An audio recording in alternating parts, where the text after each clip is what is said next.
Earth is not a closed system.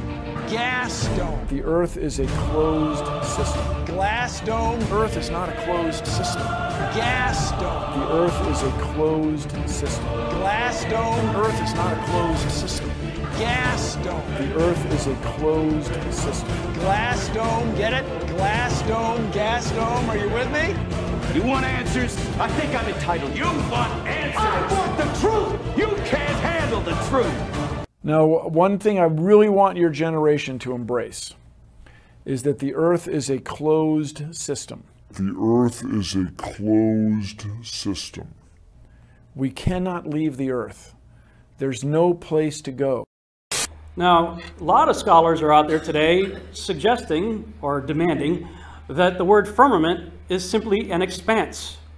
It's the expanse of the air, the atmosphere, and the vacuum of space. Have you heard that before? The firmament is just an expanse. Anybody heard that before? I hear it from my detractors all the time.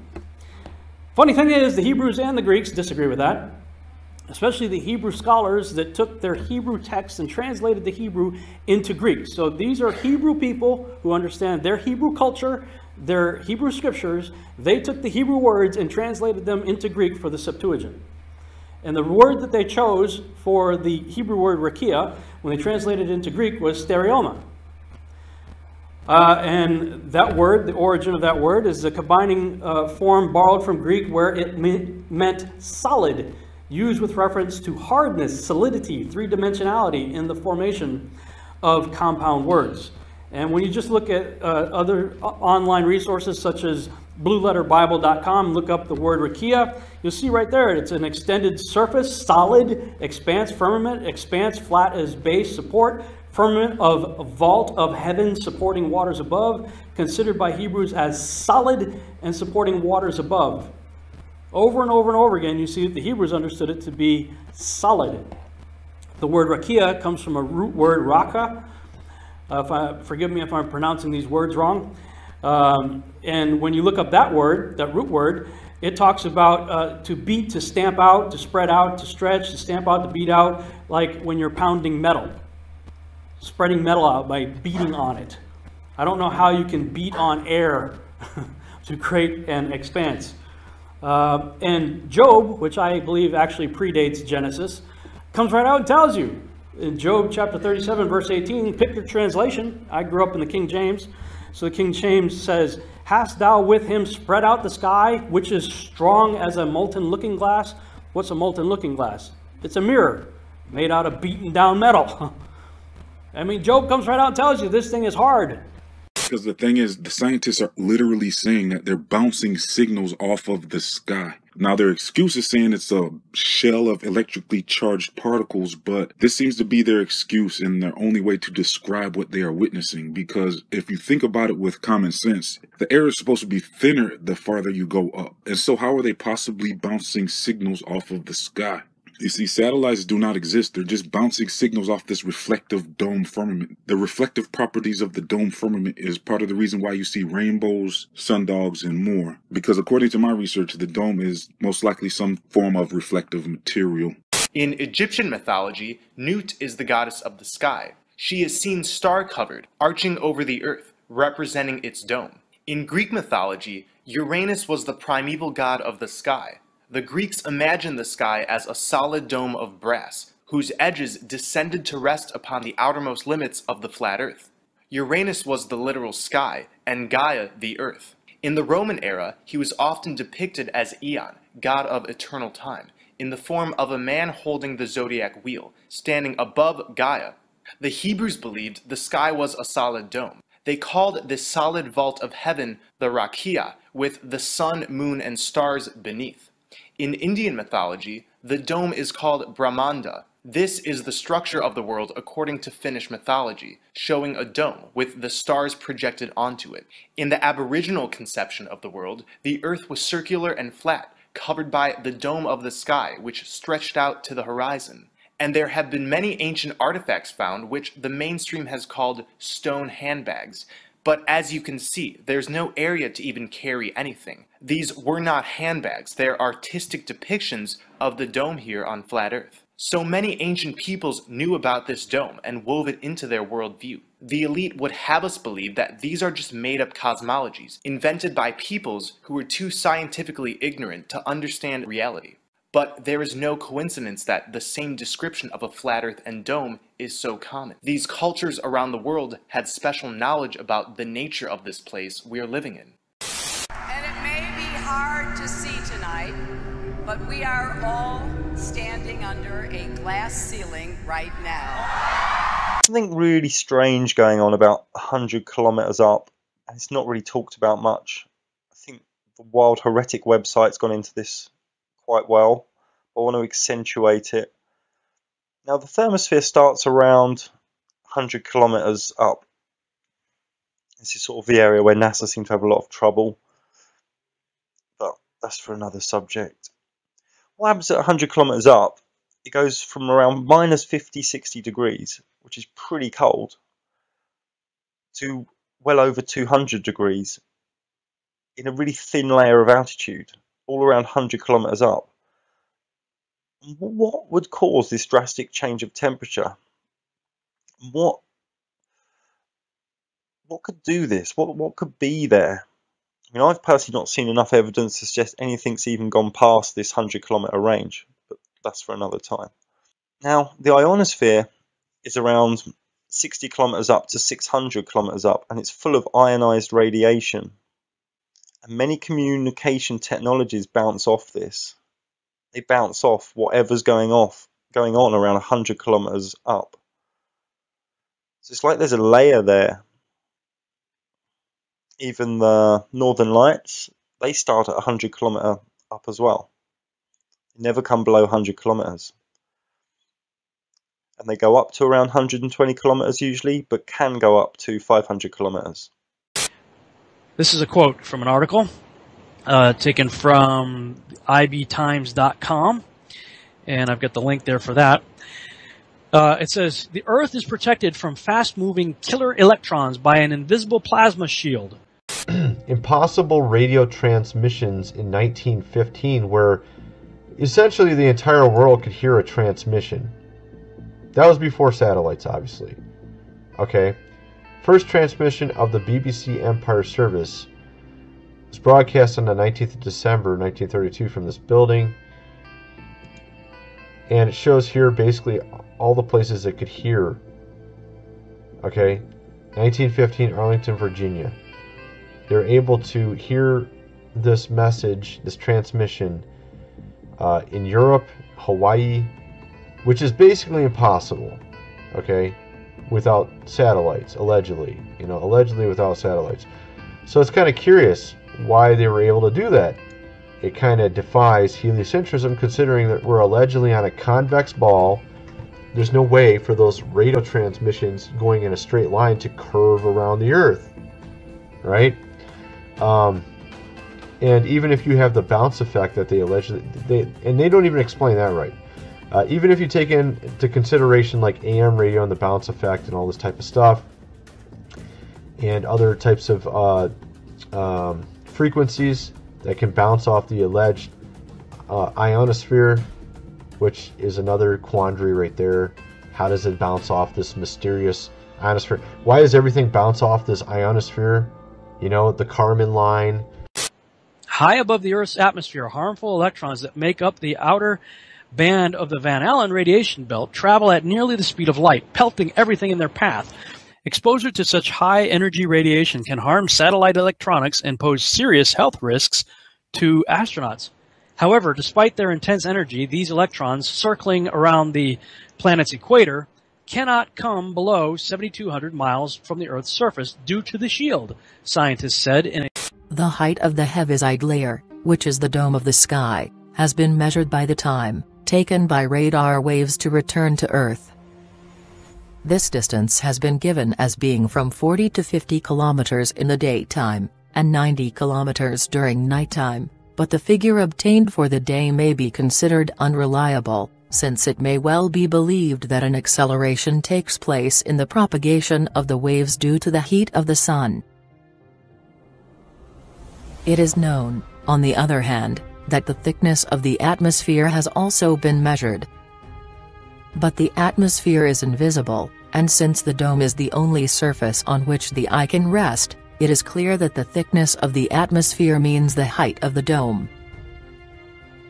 In the 11th century, the Arabs, by measuring the duration of twilight, assuming that their method is acceptable, established that this thickness is 92 kilometers, and nowadays, by the same method, a figure of 64 kilometers has been obtained. It's almost like these electrons are running into a glass wall in space.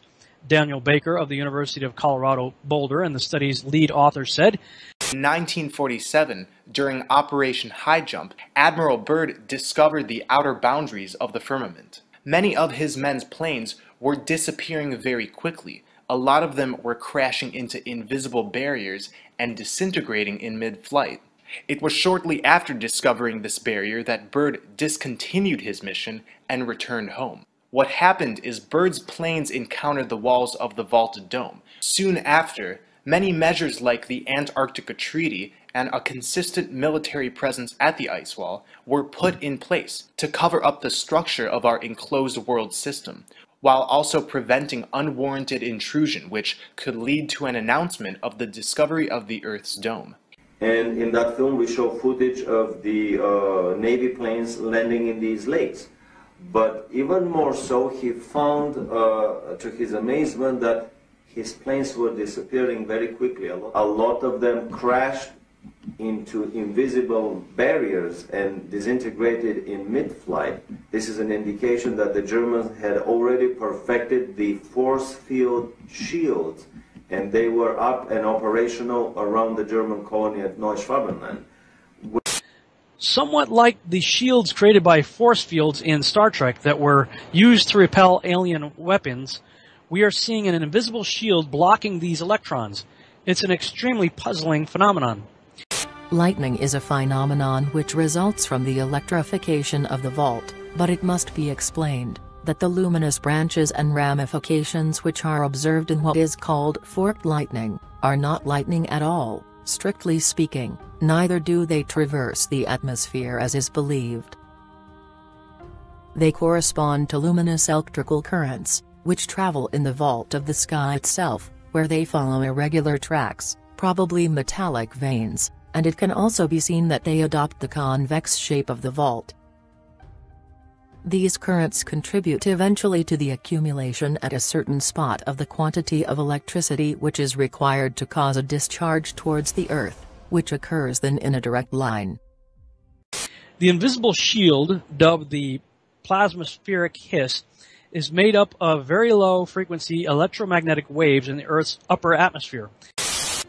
It has been calculated that the height of meteors never exceeds 90 kilometers, and this figure confirms the estimate, which is given further on of the probable distance of the vault of the sky from the surface of the Earth. The comets, meteors, and shooting stars are phenomena, which also have their origin, like the so-called forked lightning, in the mass of the vault. The author, definitely, knows this to be the case.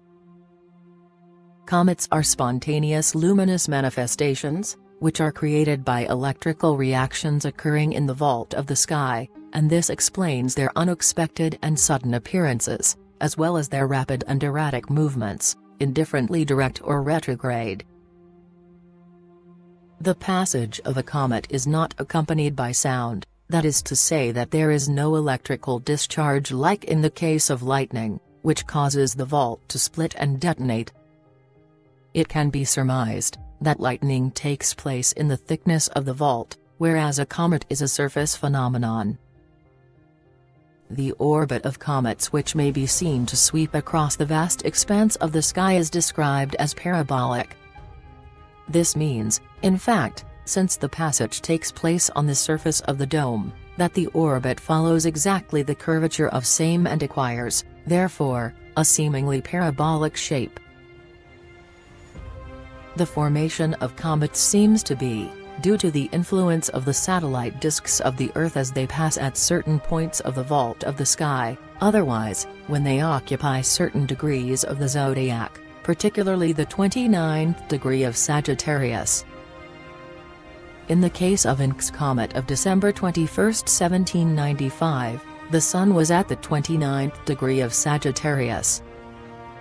In that of Brooks' comet of November LLTH 1911, Mercury was passing at the same degree, and again for Donati's comet, October 2, 1858, it was Mars which was effecting its passage at this very spot. The same remark applies, moreover, to the third degree of various signs, particularly Gemini. In the last case mentioned, that of Donati's comet, Uranus was at the third degree of Gemini. For Halley's comet which returned on March 4, 1910, Mercury was at the same degree, Venus at the second degree of Libra, Mars at the second degree of Cancer, while simultaneously Saturn passed at the 29th degree of Aries, etc. All these circumstances, which cannot be coincidences, point evidently to the existence of a mathematical law, governing the formation of comets, through the combined agencies of the satellites, when they pass simultaneously at various degrees of the zodiac, and since the satellites have a regular motion, it follows that the periodicity of comets, if it does exist, may be due to this fact. Shooting stars are not to be confused with the stars in the ordinary sense, which form the constellations and move at a very slow pace. They are luminous manifestations, which glide rapidly on the surface of the vault of heaven, without any electrical discharge towards the earth. They are, thus, related to vault lightning, especially as they sometimes can be heard to emit crackling sounds like sparks. Meteors are also luminous phenomena, resulting from electrical reactions which occur in the vault of the sky. It has been observed that they are frequently accompanied by detonation, and by a sound similar to that of thunder, which is, therefore, caused by the splitting of the dome, so that there can be no doubt as to their real origin. Scientific data and calculations have helped researchers deduce that the hiss deflects incoming electrons, causing them to smash into neutral gas atoms in the Earth's upper atmosphere and ultimately disappear. Be careful.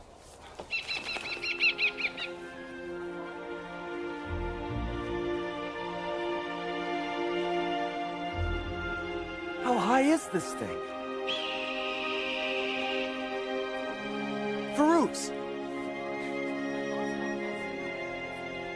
Well? I can't find him in this dim light. Got him! He's up now where the light still remains. He's gaining altitude. He's turning towards the wall.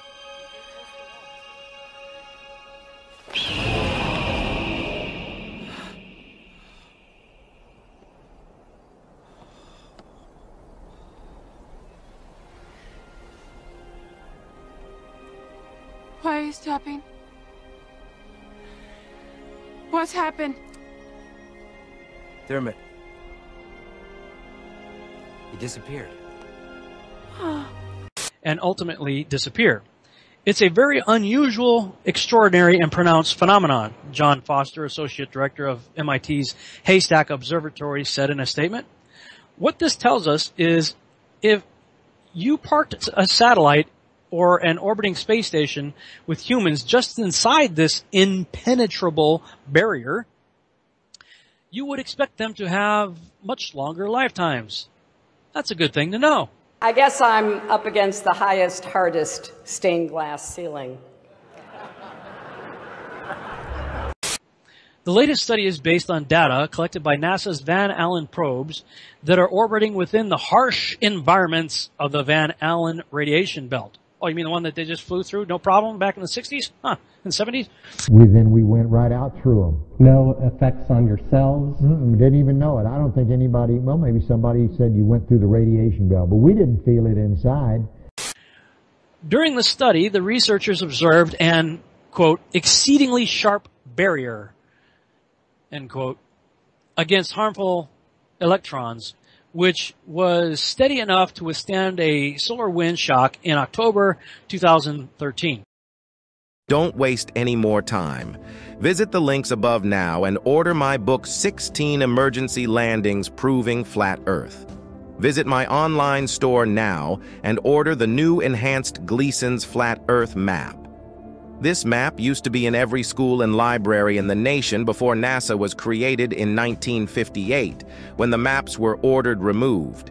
Have your Gleason's map hanging on the wall in your house where no government can take it down. Here you see it hanging on a wall in the house of the late Charles K. Johnson. Here is a quote from the book 1984 by George Orwell.